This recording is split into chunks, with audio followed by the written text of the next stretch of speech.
के इस वीडियो में हम बात करने वाले हैं कि अगर आपने अपना 12th साइंस स्ट्रीम से कंप्लीट किया है तो उसके बाद कौन कौन से करियर ऑप्शंस हो सकते हैं, या फिर आपको किस कॉलेजेस में एडमिशन लेना है, या फिर किस एंट्रेंस की प्रिपरेशन करनी है।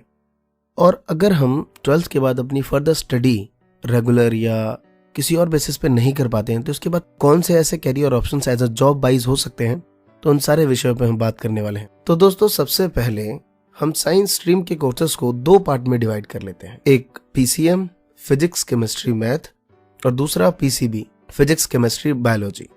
तो दोस्तों, सबसे पहले पीसीएम के बारे में बात कर लेते हैं कि पीसीएम से जब आप पास आउट होते हैं तो कौन कौन से कैरियर ऑप्शन हैं। तो सबसे पहला है इंजीनियरिंग। इसका ड्यूरेशन जो है वो 4 ईयर का है। इसमें आप बीई और बीटेक कर सकते हैं और इंजीनियरिंग टाइप्स ऑफ होते हैं। बट उससे पहले हम ये डिसाइड कर लेते हैं इंजीनियरिंग की एडमिशन्स के लिए सबसे पहला स्टूडेंट क्या ट्राई करता है। तो दोस्तों, सबसे पहले वो आईआईटी जेईई के एग्जामिनेशन की प्रिपरेशन करता है, बिकॉज जितने भी आईआईटी कॉलेजेस हैं उसमें जेईई के एंट्रेंस से ही आप उसमें एडमिशन ले पाते हैं। दोस्तों, इंडिया में 23 अप्रूव्ड आईआईटी कॉलेजेस हैं, जिसमें टॉप 5 कुछ कॉलेजेस हैं। IIT Kanpur, IIT Bombay, IIT Madras, IIT Delhi, ये कुछ कॉलेजेस हैं जो रैंक वाइज मैं बात कर रहा हूँ। तो इन सब में या किसी में भी अगर आपको एडमिशन लेना है तो जेईई का एग्जामिनेशन आपको देना पड़ेगा। इसके लिए एलिजिबिलिटी जो क्राइटेरिया है वो है 12th पास होना चाहिए आपका। तो दोस्तों, आप इसमें बीटेक या बीई, फिर उसके बाद एमई एमटेक कर सकते हैं। आगे बीई बीटेक 4 ईयर का कोर्स है, फिर एमई एमटेक आगे 2 ईयर का कोर्स मिलेगा आपको इसमें। और दोस्तों, इंजीनियरिंग भी बहुत टाइप की है, बट कुछ इंजीनियरिंग कोर्सेज जो बहुत फेमस है, जैसे मैकेनिकल है, इलेक्ट्रिक है, सिविल है, केमिकल है, आईटी है, इलेक्ट्रॉनिक्स है, और भी तकरीबन 25 इंजीनियरिंग कोर्सेज हैं इस फील्ड में। आप और भी सर्च कर सकते हैं, बट ये काफ़ी फेमस है थोड़े। तो इन सब में आप अपनी एक्सपर्टीज आगे ले सकते हैं। नॉर्मली आपने सुना होगा कि यार इंजीनियरिंग में तो अब स्कोप ही नहीं है, भूखे मर रहे हैं लोग, पता नहीं कौन है जो अफवाहें फैलाते हैं इतना सारा। अगर ऐसा कुछ हो रहा होता तो इतने सारे स्टूडेंट सिर्फ आईआईटी जेईई के एग्जामिनेशन के लिए हर साल 14 से 15 लाख स्टूडेंट अपीयर होते हैं। उसमें करीबन 80 to 90 या 1 लाख स्टूडेंट या 1,10,000 के करीब स्टूडेंट को एडमिशन मिलता है। ये दुर्भाग्य है इस देश का कि सभी स्टूडेंट को एडमिशन नहीं मिल पाता। क्राइटेरिया ये है कि भाई सीट्स नहीं हो पाती। इसके पीछे मैं ये नहीं मानता कि ज़्यादा स्टूडेंट हैं, क्योंकि जिस माँ के 5 बेटे होंगे तो वो 4 को अनाथ नहीं बना देगी। तो ऐसा नहीं मानता। गवर्नमेंट को इसके रिगार्डिंग कॉलेजेस बनाने चाहिए। ये विषय नहीं है आज हमारा, बट ऐसा नहीं है दोस्तों। सिविल में, आईटी में बहुत डिमांड है इंजीनियर की, बट आप सिर्फ पढ़ने गए थे, कुछ सीखने नहीं गए थे वहाँ, तो आई एम श्योर कि आपको अच्छी जॉब नहीं मिलेगी। और ये हर फील्ड की कहानी है। जो भी फील्ड आपको लगता है कि उसमें बेस्ट जॉब्स हैं, आप मुझे बता दीजिए। उसमें ढेर सारे अनएम्प्लॉयड लोग मिलेंगे, और ये वो मिलेंगे जो सिर्फ करने गए थे, डिग्री ले ली, लेकिन उसके रिगार्डिंग कुछ आता नहीं है, या आता भी नहीं है तो कोशिश भी नहीं करते। तो ऐसा नहीं है दोस्तों कि इंजीनियरिंग की डिमांड नहीं है। चाहे सिविल में हो, किसी में भी हो, मैकेनिकल हो, हर एक की डिमांड बहुत ज़्यादा है। अगर आपने पढ़ाई में इंटरेस्ट भले ना लिया हो, थोड़ा बहुत कम ज़्यादा चलेगा, लेकिन उसके बाद जो आप इंटरेस्ट ले रहे हैं कि हाँ मुझे अब कुछ करना है, तो ये मोस्ट इंपॉर्टेंट रखता है। तो दोस्तों, ये थी कुछ बातें इंजीनियरिंग के रिगार्डिंग। इसके बाद आता है बीएससी। जैसे ही आप 12th के बाद बीएससी करेंगे तो ये आपका 3 ईयर का प्रोग्राम रहता है। आफ्टर ग्रेजुएशन आप इसमें पोस्ट ग्रेजुएट करेंगे, एमएससी करेंगे, ये 2 ईयर्स का रहेगा। बीएससी आप एग्रीकल्चर से कर सकते हैं, हॉर्टिकल्चर से कर सकते हैं, नर्सरी जिसे कहते हैं कि आप नर्सरी से रिलेटेड उसमें बीएससी कर सकते हैं, आईटी में कर सकते हैं, कंप्यूटर साइंस से कर सकते हैं, मैथमेटिक्स से कर सकते हैं, फिजिक्स से कर सकते हैं, बायोटेक्नोलॉजी से कर सकते हैं, जिसमें आप माइक्रोस्कोप लेके घूमते रहेंगे हमेशा। ये सारे कोर्सेस हैं बीएससी से रिलेटेड। बीएससी में दोस्तों ये बेनिफिट होता है आपका कि आपको अगर अच्छे मार्क्स, आपने गुड स्कोर किया है, तो आपको स्कॉलरशिप मिल सकती है। स्कॉलरशिप के रिगार्डिंग मैं आगे वीडियोस बनाऊंगा कि कहाँ से आप स्कॉलरशिप ले सकते हैं। उसके बाद दोस्तों आप बीसीए कर सकते हैं। 3 ईयर का कोर्स है, बट बीसीए से काम नहीं चलेगा। इसके लिए आपको एमसीए करना ही पड़ेगा। उसके बाद कहीं जाके आपको प्राइवेट और as well as government sector में इसमें जॉब मिलेगी, बट मोर अपॉर्चुनिटी आपको इसमें एमएनसी में मिलेगा। क्योंकि बीसीए जब आप कवर करते हैं तो उसमें आपको software developer, computer engineering, project manager, इस टाइप से रिलेटेड आपको वर्क होते हैं। और सॉफ्टवेयर डेवलपर की तो डिमांड है इस टाइम। और आप जानते हैं कि आज के डेट में ग्रोसरी वाले से लेके ज्वेलरी वाले तक सबको ई कॉमर्स में आना है, सबको सॉफ्टवेयर चाहिए, सबको डेवलपर चाहिए। तो बीसीए एक गुड अपॉर्चुनिटी हो सकती है। और दोस्तों बीसीए के लिए जो गवर्नमेंट कॉलेजेस हैं वो ज़्यादातर तमिलनाडु में हैं, government art and science colleges women, government art colleges for men Krishinagar, ये ज़्यादातर तमिलनाडु में है, फिर कुछ आंध्र प्रदेश में है, एक कॉलेजेस जम्मू एंड कश्मीर में भी है, हिमाचल प्रदेश में 2 कॉलेजेस हैं, शहीद captain Bikram Bharat government colleges, Punjab में भी है शहीद उधम सिंह गवर्नमेंट कॉलेजेस, फिर दोस्तों हरियाणा में भी है इंदिरा गांधी गवर्नमेंट कॉलेजेस, तो वो भी बीएससी कराता है। अगर आप दिल्ली और उत्तर प्रदेश में है तो यहाँ पे आपको गवर्नमेंट कॉलेजेस तो नहीं मिल सकते, द यूनिवर्सिटी में बीसीए नहीं है। लेकिन अगर हम कुछ कॉलेजेस की बात करें जो टॉप कॉलेजेस में आते हैं बीसीए के रिगार्डिंग, जैसे क्राइस्ट यूनिवर्सिटी हो गई, मदर क्रिश्चियन कॉलेज हो गया, गुरु गोविंद सिंह इंद्रप्रस्थ हो गया, तो आप आईपी के लिए ट्राई कर सकते हैं।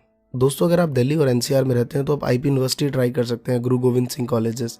इसके बाद दोस्त आप बैचलर ऑफ आर्किटेक्चर कर सकते हैं, ये 5 ईयर का एक कोर्स रहता है जिसका मेनली जो वर्क है वो construction of home, building, commercial structures, public utility, ये सारी चीज़ों पे ये काम करते हैं और हम सभी जानते हैं आर्किटेक्चर में क्या होता है।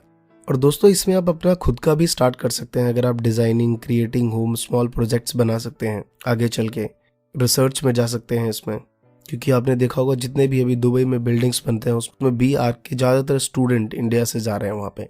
और दोस्तों इसके जो बेस्ट गवर्नमेंट कॉलेजेस हैं जैसे कि school of planning and architecture new Delhi, उसके बाद आईआईटी कानपुर है, आईआईटी रुड़की है, ये कुछ टॉप कॉलेजेस हैं। अगर आपका यहाँ सिलेक्शन नहीं होता है तो आप प्राइवेट कॉलेजेस से भी कर सकते हैं। उसके बाद दोस्तों आप कमर्शियल पायलट ट्रेनिंग की कोर्सेज भी कर सकते हैं। अगर आपका ज़्यादा इंटरेस्ट मैथमेटिक्स में है, फिजिक्स और केमिस्ट्री में उतना नहीं है बट आपका बहुत ज़्यादा इंटरेस्ट मैथमेटिक्स में है तो आप पायलट की ट्रेनिंग ले सकते हैं। और इसके जो कोर्सेज के ड्यूरेशन होते हैं वो 2 to 3 ईयर्स के बीच में होते हैं। और दोस्तों इसके जो टॉप कॉलेजेस हैं जैसे इंदिरा गांधी राष्ट्रीय उड़ान एकेडमी IGRUA, या फिर national flying training institute NFTI, या फिर Madhya Pradesh flying club, Ahmedabad aviation, या फिर बॉम्बे फ्लाई क्लब, बहुत सारे प्राइवेट इंस्टीट्यूट्स भी हैं जो इसकी ट्रेनिंग देते हैं। तो ये थे दोस्तों कुछ कोर्सेज और कॉलेजेस जो कि आप PCB से रिलेटेड, और भी बहुत सारे इंजीनियरिंग कोर्सेज हैं या ट्रेनिंग इंस्टीट्यूट्स हैं।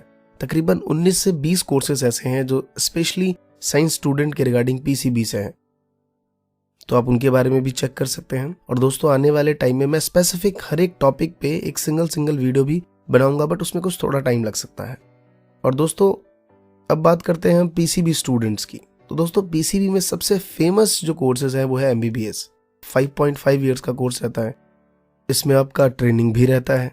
और दोस्तों मुझे नहीं लगता कि किसी को ये बताने की ज़रूरत है कि MBBS के लिए टॉप कॉलेजेस कौन से हैं, बट फिर भी मैं बता देता हूँ। आई एम श्योर आपको ये पहले से पता होगा, जैसे कि एम्स हो गया Delhi, all India institute of medical science new Delhi, Christian medical college, तो ये कुछ कॉलेजेस हैं जो फेमस हैं। और दोस्तों अगर मैं आपको एक सजेशन दूंगा अपनी तरफ से कि बहुत से स्टूडेंट ऐसा होता है कि बायो तो ले लिया लेकिन आफ्टर 12th आगे इसमें करियर नहीं बनाना, तो मैं यहाँ पे कहूँगा आप साइकोलॉजी क्यों नहीं लेते। साइकोलॉजी में मानता हूँ आप ये कहेंगे सर ये तो आर्ट्स का स्ट्रीम है, लेकिन साइकोलॉजी कहीं ना कहीं आपको एक डॉक्टर की तरफ लेके जाता है। आज के टाइम में इसकी बहुत ज़्यादा डिमांड है, हर बंदा डिप्रेशन में है, रिलेशनशिप कंसल्टेंसी, डिप्रेशन, ये सारी चीज़ों के लिए साइकोलॉजिस्ट की ज़रूरत बहुत ज़्यादा है इंडिया में।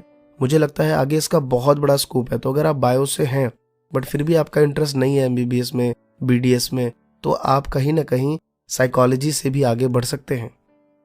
और दूसरा है दोस्तों BDS, bachelor of dental surgery. इसका भी कोर्स 5 ईयर्स का रहता है। इसमें तकरीबन 4 ईयर आपका स्टडी रहेगा और 1 and 1.5 ईयर आपका इसमें इंटर्नशिप है। एज कम्पेयर टू बात करूँ तो MBBS से थोड़ा सा ये BDS ईजी रहता है। और दोस्तों मैं आपको एक बात बता दूं कि अगर आप ऐसा सोचते हैं कि यार ये डेंटिस्ट तो दिन भर खाली बैठे रहते हैं, तो मैं आपको बता दूं सबसे ज़्यादा पैसा यही कमाते हैं। तो BDS एक आगे अच्छा स्कोप हो सकता है आपके लिए। और अगर आप दिल्ली के आसपास रहते हैं तो इनप्रेस dental college of hospitality hospital Ghaziabad, ITS college dental science Noida, Hindustan institute of dental science greater Noida, या फिर किसी भी स्टेट में रहते हैं उसके बहुत सारे यहाँ पे। अगर आप आंध्र प्रदेश में है तकरीबन वहाँ पे 20 कॉलेजेस हैं। अगर आप बिहार से हैं तो पटना डेंटल कॉलेज है, छत्तीसगढ़ से हैं तो गवर्नमेंट डेंटल कॉलेज रायपुर है, हरियाणा में post graduate institute of dental science Rohtak, और सबसे ज़्यादा कॉलेजेस केरल और कर्नाटक में हैं। इसके तकरीबन 25 से 30 कॉलेजेस गवर्नमेंट कॉलेजेस हैं। मध्य प्रदेश में भी है college of dental science and hospital Rau, Bhopal college of dentist, Maharashtra से हैं तो government dental college of hospitality. और ये मैं कुछ एक आध नेम बता रहा हूँ आपको इन सब में। तकरीबन बहुत सारे कॉलेजेस हैं जो कि गवर्नमेंट से हैं, एफिलेटेड हैं, और as well as private colleges भी है। बट मैं ज़्यादा आपको कहूँगा कि पहले तो आप गवर्नमेंट कॉलेजेस की ट्राई करिए। उसके बाद दोस्तों आप फार्मेसी में जा सकते हैं, डी फार्मा कर सकते हैं, ये भी आप आफ्टर 12th कर सकते हैं। बी फार्मा कर सकते हैं। मेडिसिन के सेक्टर में आप अगर रिसर्च में जाना चाहते हैं तो बी फार्मा प्लस MBA कर सकते हैं, क्योंकि इसमें मार्केटिंग स्ट्रैटेजी होनी चाहिए। काफ़ी पैसा है आजकल मेडिसिन लाइन में, जितना आप मार्केटिंग में जाएंगे। तो साथ में अगर आप बी फार्मा प्लस MBA कर लेते हैं आगे चल के, तो लॉट्स ऑफ स्कोप है आपके सामने, और मुझे लगता है काफ़ी ज़्यादा अपॉर्चुनिटी है इस फील्ड में। इसके बाद आप B.Ed कर सकते हैं, चाहे वो PCB से हो, PCM से हो, तो आप B.Ed कर सकते हैं, टीचर ट्रेनिंग कोर्सेज कर सकते हैं, और बाकी वो सारे कोर्सेज कर सकते हैं जो मैंने कॉमर्स और आर्ट स्ट्रीम के लिए बनाया हुआ है।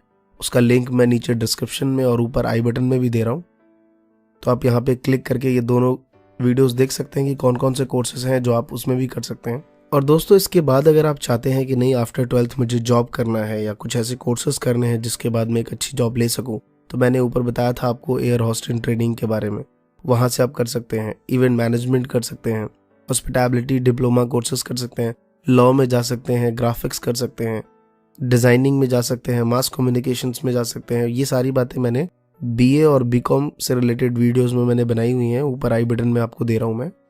तो ये सारे कोर्सेज करके आप आफ्टर 12th एक अच्छी जॉब परस्यू कर सकते हैं। तो दोस्तों कैसा लगा आपको ये वीडियो, जरूर कमेंट करके नीचे बताइए, और कुछ और कोर्सेज के बारे में आप जानते हैं तो कमेंट में जरूर लिखिए, इससे कुछ और बच्चों को हेल्प मिल सके इस बेसिस पे। थैंक यू दोस्तों, जय हिंद, जय भारत।